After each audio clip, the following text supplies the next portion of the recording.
চায়ের সম্রাট রাজা ব্যানার্জি কিছু কথা চলুন শোনা যাক। চলতে চলতে আমরা পৌঁছে গিয়েছিলাম এমন এক ব্যক্তিত্বের কাছে যিনি উত্তরবঙ্গ তথা পাহাড়ের দার্জিলিং চায়ের এক প্রাণপুরুষ।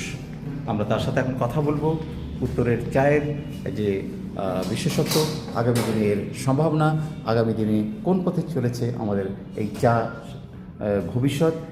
রাজা ব্যানার্জি আমাদের মাঝে রয়েছেন তিনি। চলুন দেখা যাক, শোনা যাক তার কথা। সম্প্রতি ওনার একটা বই বের হতে চলেছে আগামী দিনে। কি তার বিষয়বস্তু, সেটা বইটা যখন প্রকাশিত হবে আপনারা সকলেই জানতে পারবেন। সঙ্গে থাকুন, আমরা যাচ্ছি রাজা ব্যানার্জির কাছে তার কিছু কথা শোনার জন্য। ন্যাশনাল পলিসির ক্ষেত্রে, চায়ের ক্ষেত্রে কি সেরকম কিছু পরিবর্তন প্রয়োজন?